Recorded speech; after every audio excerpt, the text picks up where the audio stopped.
안녕하세요. 귀인의 도움으로 천하의 몹쓸 놈을 물리친 50대 여자입니다. 간통죄가 폐지돼서일까요? 요즘 이런저런 사연을 들어보면 겁도 없이 바람을 피우는 사람이 많은 것 같더라고요. 분명 그 끝은 몰락일 것이 자명한데 말입니다. 배우자를 배신한다는 건 대표적인 종교들의 교리에도 나와 있을 정도로 중죄이고 자극적인 주제인지라 관련 사고가 터지면 각종 연예 사회 기사에서도 곧잘 내용으로 다루곤 해요. 사람들은 입을 모아 당사자를 욕하고 손가락질하며 사회적으로 매장까지 시켜버리죠. 그런데도 불구하고 일부 사람들은 왜 그런 짓을 하는 걸까요? 뒤늦게 만난 진정한 사랑? 아니요, 저는 의리가 없고 이기적이어서라고 생각합니다. 사랑의 감정을 느꼈다면 가족을 등지고 손가락질 당할 용기가 없어서 음흉하게 뒤로 그런 짓거리를 하는 거고, 단순한 유흥이라면 순간적인 자신의 쾌락만을 위해 모두를 상처 입히는 짓이니까요. 바람에 대한 이야기가 길었는데 그건 바로 제 인생의 천하의 몹쓸 놈이 제게 그따위 짓을 저질렀기 때문이에요. 제 전남편 말입니다. 제 사연은 함께한 세월만큼의 제 인생의 한 페이지를 폐지 조각으로 만들어버린 그놈에 대한 이야기입니다. 부디 제 사연을 듣고 공감 능력이 뛰어나고 너그러운 분들께서 저 대신 시원하게 그놈 욕을 해주셨으면 하는 마음에 이 사연을 보내게 되었네요. 저는 지방의 한 도시에서 평범하게 나고 자란 사람입니다. 부모님의 도움으로 적당한 대학을 졸업한 후 회사에 취업해 서울살이 시작했죠. 친구들과 스키장에 갔다가 넘어진 저를 도와준 걸 시작으로 인연을 맺어 저는 2살 많은 회사원 남편과 결혼하게 되었어요. 자수성가하신 시아버지 덕에 시댁은 많이 여유로운 편이었는데 시부모님은 집안 차이가 나던 절 전혀 차별하지 않고 많이 예뻐해 주셨습니다. 먼저 결혼한 시숙님과 남편의 누나였던 형님도 마찬가지였죠. 시부모님은 감사하게도 서울에 아파트 한 채를 해주셨고 저희 부모님은 혼수를 비롯해 예담과 예물을 정성 들여 마련해 주셨습니다. 그런 부모님 덕에 우린 비교적 여유롭게 시작을 하게 되었어요. 결혼한 다음에 첫 아들을 낳고 2년 뒤 큰딸, 이듬해 막내딸까지 낳느라 저는 잠시 주부로서 생활을 했습니다. 막내까지 초등학교에 보내고 나자 저는 다시 일을 시작했어요. 비록 경력 단절 시간이 길어 작은 중소기업에 밖에 취업할 수 없었지만 그마저도 제겐 소중한 직장이었죠. 당시 시부모님의 도움으로 사업을 시작했던 남편은 제게 이렇게 말했지만 말입니다. 그거 푼돈 얼마나 한다고 일을 다녀? 남편이 사장인데 괜히 창피하게. 대학까지 보내주신 부모님을 위해서라도 내가 배운 거 썩히고 싶지 않아. 그리고 한 번 더 나에 대해 그런 식으로 말하면 당신 나한테 밥도 못 얻어먹을 줄 알아. 회사 일과 집안일, 육아까지 병행하는 건 솔직히 고되긴 했습니다. 남편은 사업 때문에 바쁘다는 핑계로 집안일엔 거의 손도 대지 않았거든요. 그런 저를 많이 도와준 사람이 바로 천사 같은 제 아이들이에요. 특히 우리 아들은 동생들을 진두지휘하며 저를 도와 집안일을 착착착 해냈죠. 엄마 오셨어요? 오늘도 고생 많으셨어요. 제이야, 빨래 다 돌아갔으니까 건조대 널면 돼. 주란아, 청소기 다 돌렸어? 엄마 밥 차리시는 동안 화장실 청소랑 걸레질은 오빠가 할게. 엄마, 집안일을 우리가 나눠서 거의 다 했어요. 오늘 청소하는 날이었잖아요. 밥도 할까 했는데 아무리 생각해도 엄마 밥만큼 맛있는 게 없어서 저녁은 그냥 안 했어요. 대신 설거지는 우리가 할 테니까 그 뒤에 엄마는 푹 쉬세요. 제가 이따가 엄마 잠드시기 전에 발도 주물러 드릴게요. 아빠는 오늘도 늦으신다죠? 그렇다는구나. 아휴, 중고등학생들이 공부나 하지 왜 집안일을 했어. 고맙다. 우리 아들 딸들 덕분에 엄마가 얼른 퇴근하고 집에 올 맛이 나네. 좋아, 오늘 저녁엔 이 엄마가 아주 기가 막힌 오므라이스 해줄게. 화기애애하게 저녁을 먹고 있는데 남편이 뒤늦게 집에 들어오더라고요. 오자마자 밥박거리는 게 얄미웠지만 어쩔 수 없이 정든 부부인지라 하루 종일 고생한 남편이 안쓰럽기도 했어요. 저는 미리 따로 남겨둔 오므라이스를 데워주었고 아이들은 알아서 수저도 갖다 놓고 물도 떠다 놓고 하더군요. 맛있어. 아, 역시 집이 최고라니까. 남편은 만족스러운 웃음을 지으며 좋아했습니다. 이처럼 우린 남편의 가정에 대한 참여도는 적었어도 미워하거나 따돌리지 않고 서로를 존중하며 화목하게 지냈어요. 솔직히 그 안엔 제 양보와 희생이 많다고 생각했지만 처음에만 약올라서 남편을 잡았을 뿐 저로 인해 집안이 화목할 수 있다면 상관없다고 생각했죠. 남편이 그런 저에 대한 고마움 따윈 한 방에 걷어차버릴 놈인 걸 그땐 미처 모르고 말입니다. 큰아들이 대학에 입학했을 때 남편은 하던 사업에 더해 골프 연습장을 차렸어요. 지금 사업만으로도 충분한데 굳이 아버님께 손까지 벌려서 그걸 차려야 돼? 지금 사업이 불안할 때가 많아서 안정적인 수입원을 만들어 놓으려고 그래. 아버지도 그걸 아시곤 날 도와주겠다고 하신 거야. 그건 그렇고 여보, 그 골프 연습장 당신 명의로 좀 차리자. 그건 또 왜? 세금 문제 때문에 그래. 불법이 아닌 선에서 한 푼이라도 돈 더 아끼면 좋잖아. 운영은 내가 왔다 갔다 하면서 직접 할 테니까 당신은 명의만 빌려주고 다른 건 신경 쓸 필요 없어. 위치도 좋고 시설도 잘해놓은 골프 연습장은 빠르게 자리를 잡았습니다. 처음엔 남편이 알아서 하겠거니 하고 관심이 없던 제가 그 골프 연습장을 들여다보기 시작한 건 아들이 26살일 때부터였어요. 오래 다니던 중소기업이 불황을 이기지 못하고 그만 문을 닫고 말았거든요. 남편이 돈도 잘 벌고 세 자식 모두 대학도 보냈으니 애서 돈을 더 벌 필요는 없지만 그렇다고 놀고만 있기엔 뭐했어요. 때문에 전 가끔씩 남편의 골프 연습장에 나가 직원들 대신 굳은 일도 해주고 직원들에게 음식도 해다 주곤 했죠.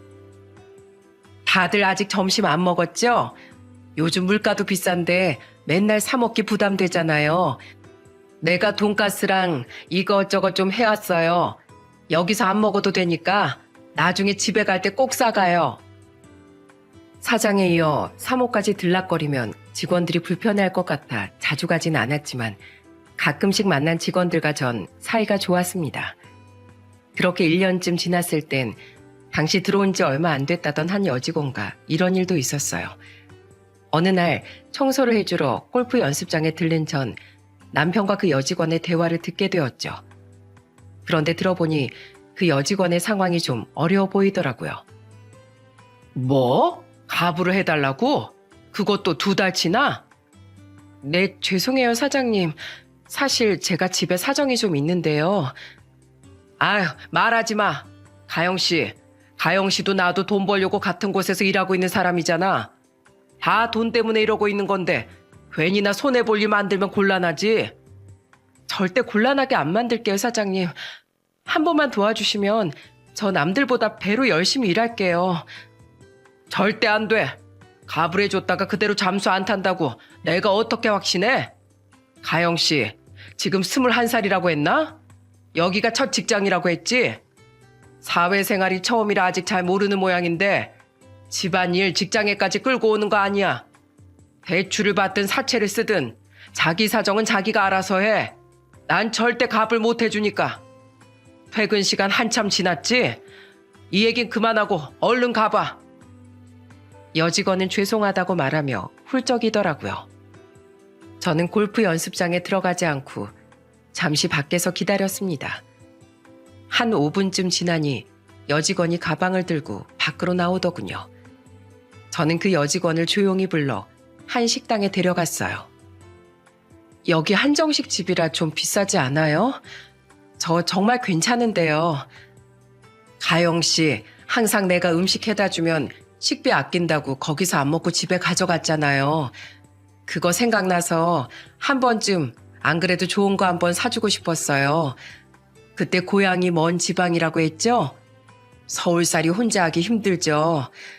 나도 집이 서울이 아니라 어렸을 때 서울로 상경하면서 자취해봐서 알아요. 인생 선배로서 챙겨주고 싶어서 그런 거니까 부담 갖지 말고 많이 먹어요. 그건 그렇고 혹시 집안 사정이라는 거 무슨 일인지 나한테 말해줄 수 있어요? 일부러는 아닌데 아까 골프 연습장 갔다가 우리 남편이랑 하는 얘기를 들어버렸어요. 미안해요. 먹을 것도 아껴 먹고 같은 옷, 같은 신발만 돌려 입던 여직원이 평소에도 조금 신경 쓰였습니다. 게다가 좀 전에 그런 대화까지 들었으니 왠지 가만히 있을 수가 없어 여직원을 일부러 불러냈던 거죠.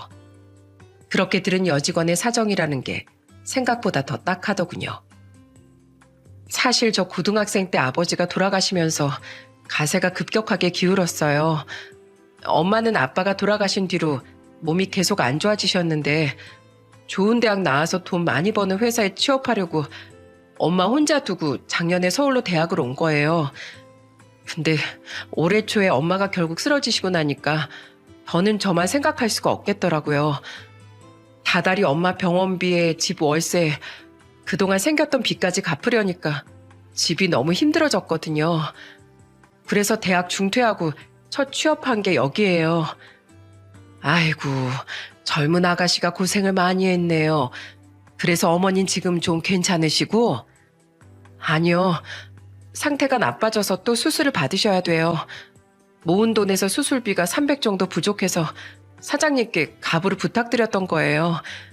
엄마가 예전에 돈 없다고 보험도 저 모르게 해지하셔서 수술비랑 병원비 둘 다 한두 푼이 아니었거든요. 수술 못 받으시면 갈수록 상태가 나빠지실 텐데 엄마가 너무 걱정돼요. 그랬구나. 아휴, 사정이 참 딱하게 됐네요. 알았어요. 그 돈 내가 해줄 테니까 내 휴대폰 번호로 계좌번호 남겨줘요. 내가 내 휴대폰 번호 알려줄게요. 네? 사모님께서요? 그래요. 내 남편이 알면 난리칠 테니까 절대 말은 하지 말고. 감사합니다, 사모님. 제가 그 돈 열심히 일해서 꼭 빠른 시일 내에 갚을게요. 갚지 말아요. 그냥 그동안 열심히 일해준 거에 대한 보너스라고 생각해요. 하지만 그 큰 돈을 어떻게... 나도 아무한테나 이러지 않아요. 근데 우리 막내보다도 어린 아가씨가 다른 것도 아니고 부모님 때문에 고생하는 걸 보니까 너무 딱하기도 하고 어머니를 생각하는 아가씨 마음이 예쁘기도 해서 내가 돕고 싶어서 그래요. 나도 날 그렇게 예뻐해 주시던 아버지를 몇 년 전에 병으로 잃고 진즉에 더 잘해드릴 걸 하고 얼마나 후회했는지 모르거든요. 그러니까 그 보너스 받고 나중에 후회하지 않게 가영신 앞으로도 어머니 생각하는 그 예쁜 마음 쭉 변치 말아요. 일도 지금처럼 열심히 해주면 참 고맙겠고요. 알았죠? 감사합니다, 사모님. 정말 감사합니다. 300이라는 돈은 제게도 물론 큰 금액이었지만 여직원에겐 당장 없으면 하늘이 무너지는 돈이었기에 저는 흔쾌히 돈을 보내주었어요. 그땐 그 일로 인해 여직원이 제게 귀인이 되어줄 거라곤 상상도 못했었죠.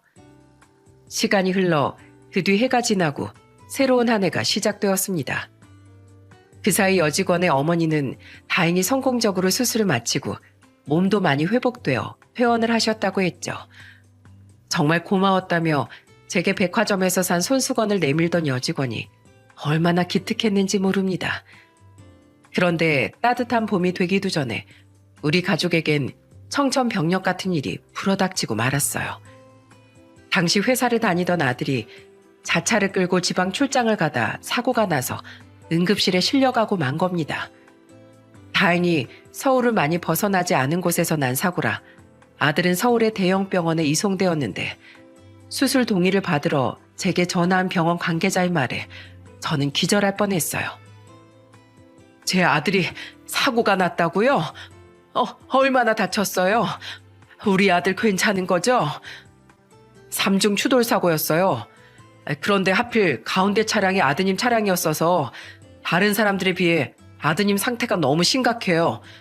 갈비뼈도 3개나 부러지고 다리에 손목까지 죄다 골절된 부분 투성이에 장기 손상도 심해서 긴급 수술 들어가야 합니다. 듣기만 해도 끔찍한 아들의 상태에 무슨 정신으로 병원으로 달려갔는지 모르겠네요. 당시 사회초년생이던 큰딸이 제 차를 운전해 저와 대학생 막내를 태우고 병원으로 향했죠.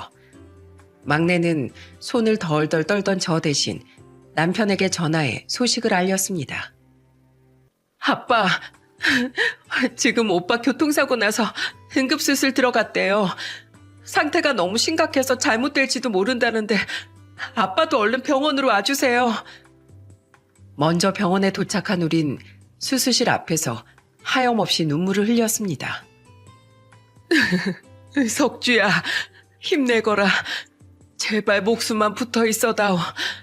이 엄마 두고 먼저 가선 절대로 안 돼. 그렇게 우리 세 모녀가 서로 부둥켜 안고 불안에 떨고 있는데 왜인지 계속해서 남편이 도착하질 않더라고요. 수술이 시작된 지 5시간쯤 지났을 때 저는 남편에게 전화를 걸어봤죠. 그리고 그때 제게 한 남편의 말은 상상을 초월할 정도로 기가 막혔죠. 전화를 받은 남편은 술에 잔뜩 취해 있더라고요. 당신 지금 술 마셔? 제정신이야? 지금 아들이 중내사내하고 있는데 당장 병원으로 달려오지 않고 지금 뭐 하는 거야? 괜찮아. 사고 난다고 다 죽는 거 아니야. 죽을 정도로 상태가 안 좋았으면 병원에서 애초에 수술도 시작 안 했겠지. 뭐? 이 아이 정신 나간 인간아. 평소엔 사업 때문에 바쁘다 뭐다 하면서 집구석에 잘 안 들어왔어도 적어도 아들이 이 지경이면 아빠로서 달려는 와야 될 거 아니야. 네가 인간이니? 사람이야? 당장 술 깨고 튀어오지 못해? 이러다 애가 잘못되기라도 하면 당신 평생 후회돼서 어떻게 살려고 그래? 아, 거참. 사람 쉽게 안 죽어. 그 오바 좀 하지 마. 나 지금 골프 연습장에서 한 게임하고 사업차 접대하고 있는 거거든. 일하느라 바쁘니까 끊어. 야, 이 김광희, 이 미친 자식아. 몇 번 더 제가 전화를 걸었지만 그 뒤 남편은 전화를 받지 않더라고요. 옆에서 통화 내용을 들은 두 딸은 크게 분노했죠. 아빠 진짜 미친 거 아니에요? 어떻게 사람이 이래요? 키우던 짐승이 다쳐도 가슴이 찢어지는 게 사람인데 아빠라는 사람이 어떻게 이럴 수가 있냐고요. 억장이 무너졌습니다. 이런 놈을 그래도 남편이라고 이해하고 산 30년에 가까운 시간이 허무하고 원망스러웠어요. 그렇게 우린 남편 없이 아들을 기다렸고 다행히 아들의 대수술은 7시간 만에 성공적으로 끝났습니다. 선생님, 정말 감사합니다. 우리 아들 얼굴 좀 제대로 보고 싶은데 언제쯤 면회할 수 있나요? 지금 중환자실 면회는 전면 금지되어 있어요. 아드님 의식 회복되면 저희가 따로 알려드리겠습니다. 지금은 어떤지 모르지만 한참 난리였던 마스크 시국 때문에 당시엔 중환자실 면회가 안 됐었어요. 하지만 그렇다고 아들이 깨어나지도 못했는데 제가 어떻게 집에 가서 두 발 뻗고 자겠습니까? 저는 초조한 마음으로 중환자실 앞에서 기다렸어요. 다행히 아들은 수술 2시간 뒤 의식을 되찾았습니다. 밖으로 나와 알려주는 간호사의 말에 저는 바닥에 주저앉아 흐느끼고 말았죠. 감사합니다. 정말 감사합니다. 엄마, 이제 집에 가요. 이러다 엄마가 먼저 쓰러지겠어요. 저는 그제야 딸들과 함께 집으로 향했습니다. 그런데 아들에 대한 걱정을 약간이라도 덜어내니 잠시 잊었던 남편 놈이 생각나 분노가 치밀더군요. 집에 거의 다 와갈 때 저는 큰딸에게 저 먼저 내려달라고 말했어요. 왜요? 설마 엄마 아빠 찾아가려고 하는 거 아니죠?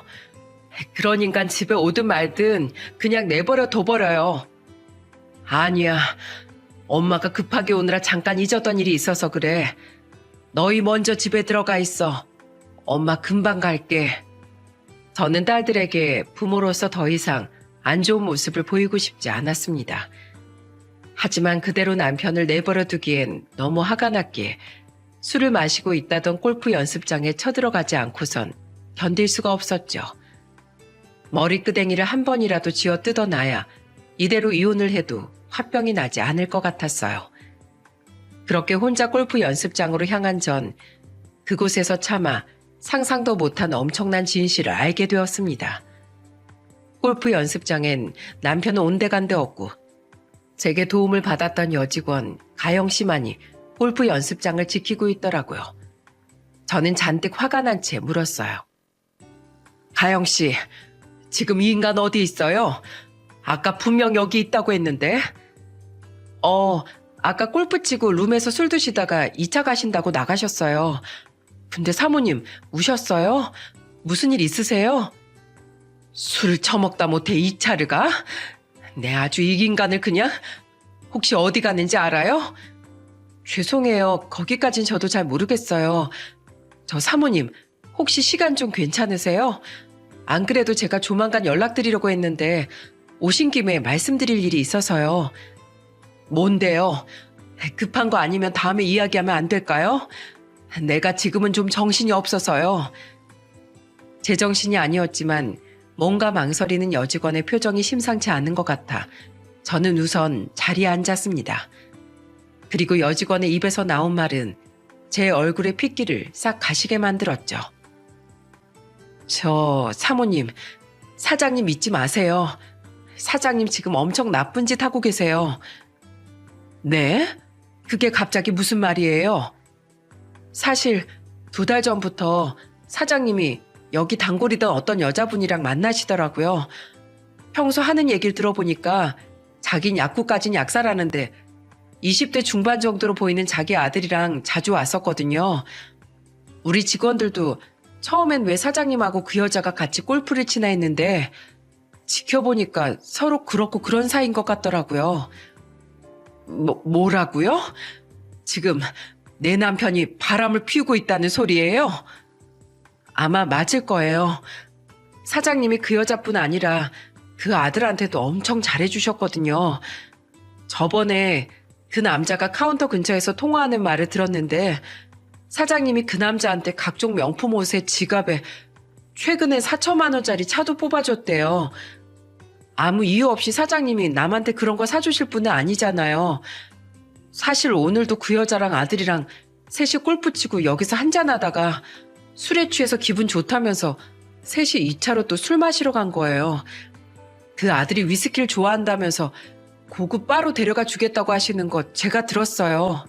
저 사모님께 어떻게 말씀드려야 하나 고민했었어요. 사모님이 너무 좋은 분인 거 아니까 충격이 크실 것 같아서요. 그래도 더 일찍 말씀드려야 했는데 죄송해요. 아니에요. 그래도 일하는 곳 사장 일이라 말하기 힘들었을 텐데 어떻게 나한테 말해줄 생각을 했어요? 당연히 그래야죠. 사모님이 저한테 어떻게 해주셨는데요. 직원들도 당장 돈은 벌어야 하니까 말 못했던 거지. 사실 다들 사모님께 말씀드리고 싶어 했어요. 고마워요, 가영 씨. 가영 씨 아니었으면 바보처럼 그 인간 제대로 응징도 못하고 갈라설 뻔했네요. 나 먼저 가볼게요. 나 여기 왔었다는 말 그 인간한텐 하지 말아주세요. 미친 인간 아닙니까? 자기 아들은 사경을 헤매고 있는데 바람난 것도 모자라 상간녀 아들이랑 술을 마시러 가요? 도저히 그 연놈들을 가만둘 수가 없었습니다. 저는 휴대폰으로 폭풍 검색을 해 평이 좋은 흥신소를 찾아봤어요. 그중 전직 경찰 출신도 있다던 업체에 연락해 남편과 그 여자에 대한 뒷조사를 의뢰했죠. 적을 알고 나를 알면 백전백승이라고 정보를 제대로 알아야 작사를 해도 내지 않겠습니까? 그날 남편은 밤늦게 술에 취해 들어왔어요. 어찌나 술에 취했는지 아들에 대한 건 묻지도 않고 소파에서 골아 떨어지더군요. 그리고 다음날 일어나 제게 한다는 말이 아주 가관이더라고요. 석주 수술 잘 됐지? 일찍도 묻는다. 당신이 그러고도 아빠야? 제이도 출근하고 당신도 주란이도 집에 있는 거 보니까 잘 끝났나 보네. 거봐, 내가 사람 쉽게 안 죽는다고 했지? 입원한 병원 어디야? 나도 우리 아들 얼굴 보러 가야지. 어차피 중환자실에 있어서 지금 면회 안 돼. 그리고 당신은 석주 볼 자격도 없어. 애가 죽어가는데도 술판 벌리고 있던 인간 난 절대 용서 못해. 여편 내 5번은 아무튼 면회 안 된다니까 아쉽네. 나중에 퇴원하면 보지 뭐. 상황 파악이 안 되는지 남편은 엉덩이를 극적거리며 늦은 출근 준비를 위해 화장실로 들어가더군요. 그 뒤 하루에도 몇 번씩 중환자실에 전화해 아들의 상태를 확인하며 저는 피가 마르는 시간을 보냈습니다. 다행히도 아들은 조금씩 회복을 해나가고 있었어요. 그리고 그날 이후 저와 딸들은 남편을 투명인간 취급했죠. 마음 같아선 당장이라도 내쫓고 싶었지만 꾹 참고 흥신소에서 연락이 오길 기다렸어요. 그렇게 나흘이 지난 날 점심에 드디어 연락이 온 흥신소 직원에게 자료를 건네받고 저는 입을 떡 벌렸습니다. 반전의 연속인 듯 그 여자의 실체는 어마어마했거든요. 남편분과 그 여자가 만나는 사진, 집에 드나드는 사진 등 증거로 쓸 자료는 충분하실 겁니다. 그리고 그 아들한테 차를 사줬다는 대화 내용까지 전부 다 녹음했어요. 둘이 만난 진 석 달쯤 됐더라고요. 고생하셨어요. 근데 그 여자 약사가 아니던데요. 예? 자기 약국을 가지고 있다던데요. 그거 맞는데 뭐 나올 게 없나 좀 캐보니까 어마어마하더라고요. 우선 그 여자 예전에도 바람 피워서 이혼당했더군요. 그 뒤에도 이 남자 저 남자 만나면서 돈을 받아내고 아들 유학도 잠깐 보냈더라고요. 막말로 기생충 같은 여자죠. 근데 전에 오래 만난 남자 하나가 약사였더라고요. 그때부터 작정하고 보고 배운 건지 약학 관련 지식이 좀 있었나 봐요. 그 남자랑 헤어진 뒤에 약사였던 70대 남자 한 명을 알게 돼서 명의를 빌려 약국을 차린 거예요. 그 남자는 사고로 척추에 장애가 생겨서 더 이상 약사를 할 수 없는 몸 상태라 대가를 받고 명의를 빌려줬나 보더라고요. 얼마 주고 있는지까진 못 알아냈지만 아무튼 그 여자가 약사가 아닌 건 확실합니다. 대단한 여자죠. 기가 막혀서 헛웃음까지 나더라고요. 어쩜 만나도 저런 사기꾼한테 걸렸답니까? 저는 고맙다고 인사하곤 그 길로 흥신소 직원이 알아내준 그 여자의 약국으로 향했어요. 약국에 도착하니 사진 속 얼굴과 똑같이 생긴 중년 여자가 저를 반갑게 맞아주더군요. 저는 그 여자에게 싸늘한 목소리로 제 정체를 밝혔죠. 안녕하세요. 안녕하지 못하다. 네? 네가 내 남편하고 바람난 여자지? 시침 때 생각이면 하지도 마. 이미 다 알고 증거도 잡고 왔으니까. 뻔뻔한 년. 어떻게 자기 자식까지 데리고 다니면서 바람을 피워? 네 아들한테 부끄럽지도 않니? 그쪽이 광희 씨 부인? 듣던 대로 쭈글쭈글하네. 나랑 동갑이라더니 관리를 대체 어떻게 하고 다니는 거야? 저러니까 남편이 바람이 나지. 그러는 넌 관리를 그렇게 잘해서 입술도 퉁퉁, 얼굴도 퉁퉁이냐? 얼마나 빵빵이 주사를 맞아댔으면 이렇게 보고 있기만 해도 불편할 정도로 얼굴이 부어있어? 생긴 거 가지고 이런 말 하는 거 아니지만 네가 먼저 날 건드렸으니 한마디 할게. 사람이 자연스러운 맛이 있어야지. 얼마나 순리대로 사는 게 싫으면 돈으로 세월을 역행하려고 하는 것도 모자라 유부남을 만나? 이 가정 파괴범아. 내가 너 절대 가만 안 놔둘 거야. 가만 안 놔두면 뭐 네가 어쩔 건데? 간통죄도 폐지된 마당에 네가 할 수 있는 일이 이혼하고 나한테 위자료 청구하는 것밖에 더 되겠어? 줄게. 그깟 돈 약사인 나한텐 푼돈이나 마찬가지거든. 근데 돈 잘 버는 남편마저 잃으면 얼굴도 엉망이야. 능력도 없어. 너한테 남는 건 뭐가 있을까? 이 인생 실패자야. 이혼해주면 네 남편은 내가 고맙게 가질게. 그 여자는 제게 빌긴커녕 오히려 뻔뻔하게 저를 조롱하더라고요. 저는 정수기에 있는 찬물을 떠서 그 여자의 얼굴에 확 뿌려버렸습니다. 그리고 그 여자에게 한마디를 남기고 유리문을 뻥 차며 나와버렸죠. 야, 너 미쳤어? 그럼 남편이란 놈이 바람을 피웠는데 제정신이겠냐? 무식한 소리 하고 있어. 너 오늘 나한테 건방지게 군 거 땅을 치고 후회하게 해줄 거야. 알았어? 아이고 무서워라. 기대할게. 그 여자는 다가올 자신의 불행은 상상도 못한 채 끝까지 이죽대더라고요. 이후 미리 약속을 잡아둔 변호사 사무실에 가서 이혼 상담까지 받고 집에 왔더니 마침 남편도 딱 맞춰서 집에 도착하더군요. 남편은 절 보자마자 대뜸 이러더라고요. 당신 성희 약국에 찾아가서 물까지 뿌렸다며? 점잖지 못하게 남의 사업장 가서 그게 뭐 하는 짓이야? 성희? 내 이름 불러준 건 언젠지 기억도 안 나는데 고작 석 달 만난 상간녀는 다정하게 이름으로 부르냐? 당신이 내가 그 여자 만나는 거 언제 알았는지 모르겠는데 이런다고 당신한테 득될 게 뭐가 있어? 뭐 나랑 이혼이라도 하게?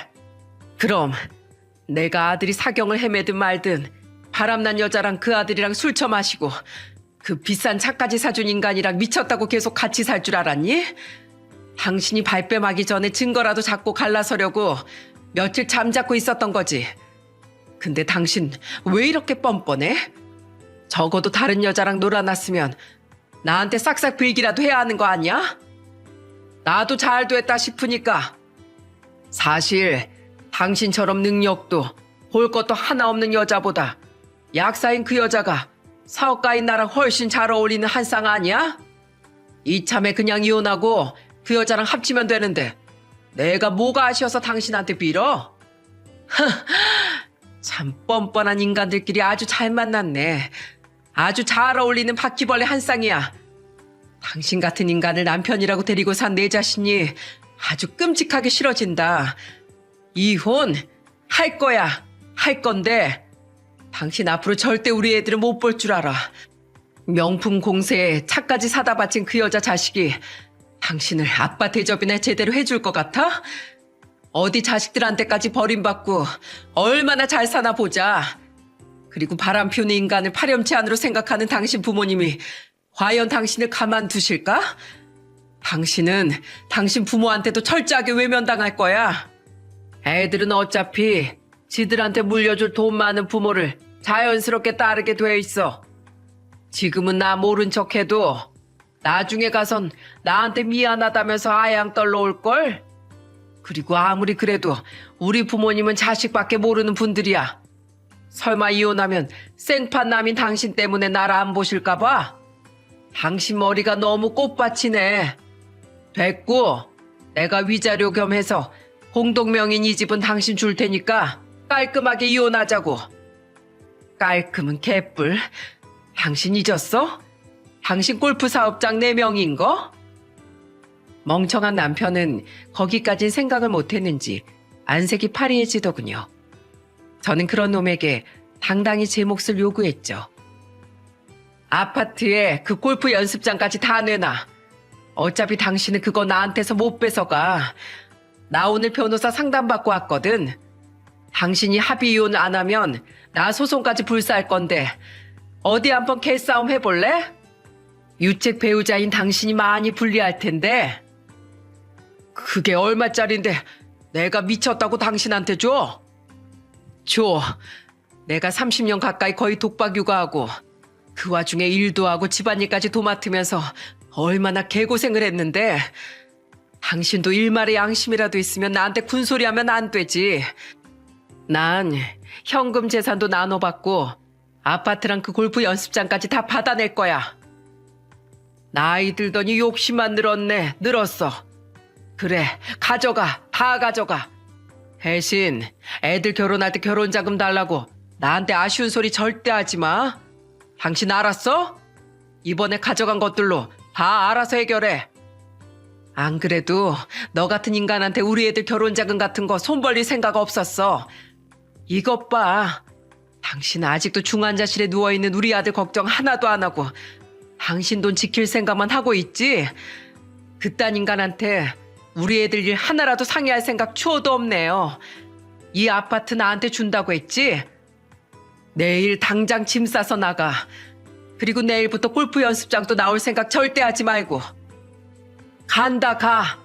나 오늘 잠 나가서 잘 거니까 내일 나 이삿짐 쌀 때 집에 있지나 마. 나중에 집에 들어온 딸들은 제게 모든 이야기를 듣고 경악을 했습니다. 특히 너무 큰 배신감에 큰딸은 눈물까지 글썽였죠. 오빠 수술 날에도 알았지만 그 인간은 아예 상종도 못할 인간이네요. 우린 더 이상 그 사람 아빠로 생각 안 할 거예요. 2번 다시 안 볼 거라고요. 혼자서 얼마나 속상하셨어요, 엄마. 비록 남편은 절 배신했지만 든든한 자식들이 있었기에 저는 하나도 두렵지 않았습니다. 다음 날 남편은 정말로 짐을 빼서 나가버렸고 이튿날 함께 이혼서를 내는 걸 끝으로 저는 남편을 제 인생에서 정리해버렸어요. 남편에게 들었는지 시어머니는 제게 전화해서 미안하다고 엉엉 우시더라고요. 에휴, 미안하다 어머마. 이게 무슨 날벼락이라니. 그 몹쓸 놈 뭐가 그렇게 당당한지 너랑 호적 정리되면 바로 재혼하고 싶다더라. 우린 그 인간 같지도 않은 놈 앞으로 절대 안 볼 거다. 어머마, 그놈 부모인 우리가 믿겠지만 가끔이라도 우리 손주 손녀들은 보여주면 안 되겠니? 적어도 중환자실에 누워있는 우리 손주 나중에 문병이라도 가게 해다오. 아휴, 이미 성인이 된 애들인데 제가 보여드리고 말고 할 게 뭐가 있나요? 편하게 만나세요. 저 그놈은 찢어 죽이고 싶을 정도로 밉지만 2분을 원망하진 않아요. 2분이 제게 그동안 얼마나 잘해주셨는데요. 우리 석주도 꼭 무사히 회복될 거니까 일반 병실로 옮기면 그때 문병 오세요. 나중에 시아버지와 시숙님, 형님도 제게 사과 전화를 하시더라고요. 이렇게 식구들은 멀쩡한데 왜 하필 제 남편이라는 놈만 그 지경이었는지 알다가도 모를 일이었죠. 이혼 서류를 낸 날 저는 곧장 경찰서로 가 상간녀를 약사법 위반으로 신고해버렸습니다.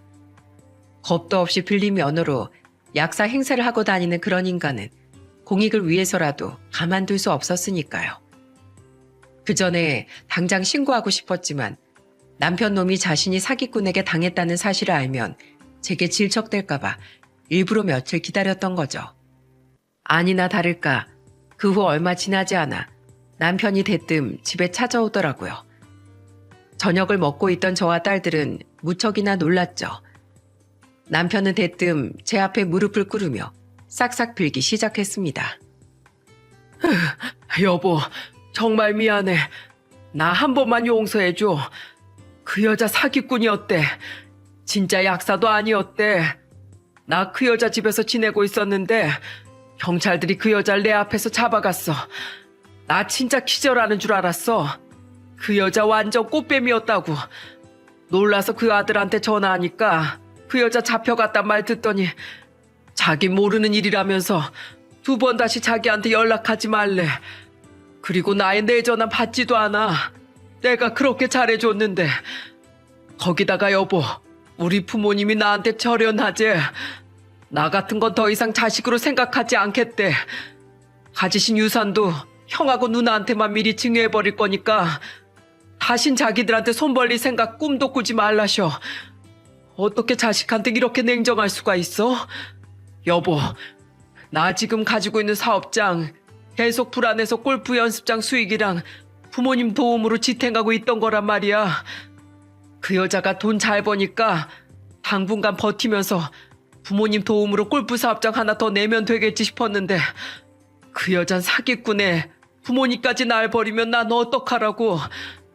여보, 우리 이혼 숙려 기간 아직 한참 남았잖아. 우리 이혼 무르고 다시 새 출발하자. 어? 우리가 그동안 산 세월이 얼만데 이렇게 쉽게 갈라설 수 있겠어? 내가 잠깐 정신이 나갔었나 봐. 제발 나 좀 한 번만 봐줘. 나 완전 낙동강 오리알 됐어. 낙동강 오리알이든 붕어알이든 내가 알 바야? 그렇게 부모가 자기 안 버릴 거라고 철석같이 믿더니 꼴 좋다. 이 사업장이 그 지경인데도 약사 여자 하나 잡아보겠다고 몇 천씩 그 여자 아들한테 펑펑 써댔니? 난 당신하고 같이 살 생각 추호도 없어.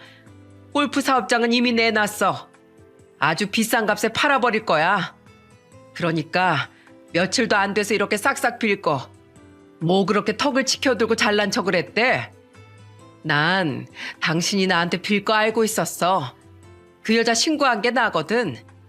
그리고 당신 부모님이 얼마나 좋은 분들인지 아니까 당신 용서하지 않으실 것도 예상했어. 그러니까 난 전혀 당신이 불쌍하지 않아. 당신 주위엔 이제 아무도 없어. 당신은 철저한 외톨이야. 그게 평생 당신한테 헌신한 나를 배신하고 자식을 나 몰라라 한 당신 행동에 대한 대가야. 이혼에 대해 이제 와서 딴소리 할 거면 난 이혼 소송 걸 건데 어차피 결과는 똑같을 거야. 그러니까 없는 마당에 변호사 비용까지 쓰고 싶지 않으면 순순히 이혼 마무리해. 제이야, 주라나, 너희가 엄마 좀 설득해봐. 나 너희들 아빠잖니, 어? 우리 원래 다섯이서 행복했잖아. 어떻게 자식이 돼서 부모를 저버리니? 아빠란 인간이 아픈 아들도 먼저 저버리고 술판이나 버렸는데 나랑 주란이라고 못할 게 뭐 있어요? 아빠, 아니 저기요 아저씨, 우리가 행복할 수 있었던 건 다 엄마의 희생 덕분이었어요. 그런 엄마에게 고마워하긴커녕 원수로 갚은 당신 같은 사람 우린 더 이상 아빠라고 생각 안 해요. 언니 말 들었죠?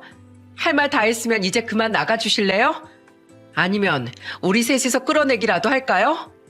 부모로서 마지막 채통이라도 지키고 싶으면 알아서 두 발로 나가세요. 얘들아, 여보. 한심한 인간아. 그러게 평소에 좀 잘하지. 어떻게 자식들한테 저런 취급을 받니? 애들 말 못 들었어? 당장 나가. 너도 그 옆에 애처럼 찬물세례 받기 전에. 결국 남편은 애처럼 엉엉 울며 집에서 나가야 했습니다. 참으로 한심한 뒷모습이었죠. 그 뒤 남편은 집으로 찾아간 상간녀 아들에 의해 그 집에서 쫓겨났다며 며칠 밤만 재워달라고 제게 또 전화를 걸기도 했어요. 지금 공실로 나와 있던 원룸에 급하게 월세로 들어왔다며 말이죠. 어림없는 소리 하지 말라며 저는 그냥 전화를 끊어버렸네요. 이후 저는 남편과 무사히 이혼을 마무리할 수 있었습니다. 남편은 당시 임시로 살던 원룸을 나와 작은 아파트 전세를 구했다더라고요. 저는 끝까지 불쌍한 척하던 그놈에게 비웃음을 날려주었죠. 조사 결과 상간녀는 요양급여 비용 등 건강보험공단으로부터 13억에 달하는 금액을 편취했다더군요. 다달이 명의를 빌려주는 조건으로 200만 원씩 지불하면서 말입니다. 참으로 간이 배 밖으로 나온 여자였어요. 그 여자는 결국 징역 2년을 구형받았고 명의를 빌려줬던 사람은 집행유예 선고를 받았다더라고요. 그것과 별개로 저는 그 상간녀가 푼돈이라고 치부하던 위자료까지 말끔하게 받아먹었죠. 한편 저희 아들은 중환자실 신세를 진 지 3주 만에 일반 병실로 옮길 수 있었습니다. 소식을 듣고 우리 세 모녀 이외에 제일 먼저 달려온 사람은 바로 시부모님이었죠. 귀한 우리 손주, 깨어나줘서 정말 고맙다. 이제 이 해레비는 눈을 감아도 여한이 없구나. 친정엄마를 모시고 살던 남동생 부부도 한달음에 서울로 올라왔고 그날 엄마를 마주친 시부모님은 엄마에게도 진심으로 사죄를 하시더라고요. 엄마는 자식이 내 마음대로 되냐며 넓은 마음으로 두 분을 다독여 주셨죠. 물론 제 남편에겐 치가 떨리도록 분노하셨지만 두 분은 무슨 죄냐며 이해해 주신 겁니다. 아들이 회복되는 동안 골프 연습장은 비싼 값에 팔렸어요. 저는 직원들을 그대로 고용해 주는 조건으로 새 주인에게 가게를 넘겼죠. 직원들과 특히 저를 도와줬던 여직원과 작별을 하며 서로 참 많이 아쉬워했네요. 또한 저는 여직원에게 따로 500만 원을 건넸습니다. 이게 뭐예요, 사모님? 감사 표시예요. 어머니 많이 건강해지시고 빚도 잘 갚아나가고 있다면서요. 그럼 이제 가영 씨도 다시 스스로를 좀 돌아보면서 살아요. 집에 돈 보내는 것도 좋지만 지금 시기가 가영 씨 인생에선 아주 중요한 시기예요. 저번에 네일아트 자격증 따고 싶다고 했죠? 학원 다니는데 보탰어요. 아니에요. 저 사모님께 은혜를 갚고 싶었을 뿐이에요. 감사 표시라는 말이 싫으면 엄마 같은 제 마음이라고 생각해둬요. 가영 씨, 꼭 열심히 살아야 돼요. 인생이 긴 터널 같다고 느낄 테지만 터널은 반드시 끝이 있기 마련이에요. 알았죠? 그동안 고마웠어요. 제 말에 여직원은 눈물을 흘리며 제 손을 꼭 잡더라고요. 몇 번이나 감사 인사를 들은 뒤에야 저는 여직원을 뒤로하고 그 자리를 떠날 수 있었죠. 그렇게 3년이 지난 지금 저는 새 아이와 아주 행복하게 지내고 있답니다. 엄마, 저 오늘은 횡단보도 건널 때 뛰기까지 했어요. 진짜 장족의 발전이죠? 오빠, 그러다가 큰일 나면 또 재활하고 싶어서 그래? 언니 말이 맞아. 좀 건강해졌다고 함부로 다니면 오빠 진짜 큰일 나. 저번에 할아버지한테도 엄청 혼났었지? 다행히 저희 아들은 긴 재활을 끝내고 많이 건강해졌어요. 지금은 재취업은 하지 않고 전공을 살려 재택근무로 프리랜서의 삶을 살고 있습니다. 언제 죽을 고비를 넘겼냐는 듯 해맑게 웃는 모습을 보면 하늘의 감사함을 느끼곤 하죠. 저희 세 아이는 모두 전 남편과는 인연을 끊었습니다. 다만 가끔씩 자기들끼리 시부모님을 만나고 오곤 하는데 아이들을 통해 듣기로 시부모님은 아직도 전 남편의 연락을 안 받는다고 하시더라고요. 모렴치한 인간에겐 상종을 안 하는 게 최고의 벌이라면서 말입니다. 남편이 지금 어떻게 지내는진 잘 모릅니다. 다만 1년 전 남편에게 이런 문자가 왔더라고요. 여보, 나 이번 건강검진 때 위암 초기 진단 받았어. 다행히 절제 수술만 받고 항암은 필요 없다고 하는데 아프니까 당신하고 애들 생각이 너무 많이 나. 우리 석주는 건강해졌어? 나 부모님 도움 없으니까 버틸 수가 없어서 몇 달 전에 결국 사업장 접었어. 지금은 남은 돈으로 편의점 하나 열어서 근근히 먹고 살고 있어. 인건비 아끼려고 최대한 알바 없이 근무하다 보니까 하루 대부분을 편의점에서 보냈는데 편의점 음식을 많이 먹다 보니까 병을 키운 것 같아. 여보, 당신이 차려주는 집밥이 너무 그립다. 애들이라도 한 번만 얼굴 좀 보고 싶어. 한 번도 감사한 줄 모르고 받아먹던 집밥이 이제야 그리워? 미안하지만 버스님이 지나갔어. 그리고 당신 문자 받고 애들한테 물어봤는데 애들은 당신이 암이든 말든 볼 생각 전혀 없대. 특히 석준, 당신이라면 아주 치를 떨어. 당신 예전에 나 몰래 병실 침대에서 꼼짝도 못하던 석주 찾아가서 나 설득해달라고 몇 번이나 애원했다며? 죽다 살아난 자기한테 괜찮냐는 말 한 번 없이 그딴 소리나 해대는 당신한테 그때 오만정이 다 떨어졌대. 애는 건강하니까 앞으로 신경 끄고 당신 건강이나 잘 챙기면서 살아. 그리고 앞으로는 남한테 빌붙지 말고 다른 사람 뒤통수도 치지 말고 좀 똑바로 살아. 그랬다간 당신을 아꼈던 모든 사람들한테 외면받게 된다는 거 당신도 이제 똑똑히 알았잖아. 수술 잘못되란 악담까진 하지 않을게. 수술 잘 받고 우린 영영 보지 말자. 장문의 답장을 끝으로 저는 그 인간을 차단해버렸습니다. 그렇게 절 배신한 남편은 결국 바람난 여자에게 뒤통수 맞고 자기 부모님과 자식들에게까지 모두 버림받는 비참한 최후를 맞이한 거죠. 아마 수술이 잘 됐으면 여전히 편의점 장사를 하며 외롭게 살고 있을 것 같은데 부디 애들에게 더 이상 부끄럽지 않게 앞으로는 제대로 좀 살았으면 좋겠네요. 저는 골프 연습장을 판 돈으로 아이들과 아주 잘 먹고 잘 살고 있습니다. 또한 애들이 결혼할 땐 미리 빼둔 돈으로 든든히 지원도 해줄 생각이에요. 저는 다음 달엔 저렴하게 인수한 카페의 사장이 된답니다. 아직 젊은 나이에 놀고 먹을 순 없잖아요. 고민 끝에 저는 바리스타 자격증을 땄고 다음 달부턴 카페 사장으로서의 제2의 인생을 시작하게 됐어요. 앞으론 오래도록 건강하게 자식들과 행복한 삶을 살고 싶다는 게 제 유일한 바람이죠. 여러분, 대체 바람 같은 걸 왜 피우나 했는데 바람 피운 사람은 외도할 때 느껴지는 아찔한 맛을 즐긴다더군요. 롤러코스터 타듯 짧고 강렬하게 느껴지는 쾌감과 짜릿함 때문에 가족을 등지는 인간은 절대 누군가의 진정한 가족이 될 수 없다고 생각해요. 거기에 돈이라는 세속적인 이유까지 덧붙이는 제 전남편 같은 인간이라면 더더욱 상종해선 안 되겠죠. 혹시 바람을 피운 배우자를 두고 이혼을 고민하는 분들께 이 말씀을 드리고 싶네요. 뒤늦게 후회한다고 한들 한 번 배신한 인간은 언젠가 또 배신하게 마련이니 절대 용서해주지 마시라고요. 괜한 정에 이끌려 뒤돌아보지 말고 저처럼 받을 거 다 받고 새 인생을 멋지게 사셨으면 좋겠습니다. 배우자로서, 부모로서의 삶도 중요하지만 우린 스스로의 인생을 아끼고 사랑해줄 의무가 있는 소중한 사람이니까요. 저와 비슷한 아픔을 겪은 분들께 진심 어린 응원을 바치며 이만 사연을 마치겠습니다. 모두들 행복하세요.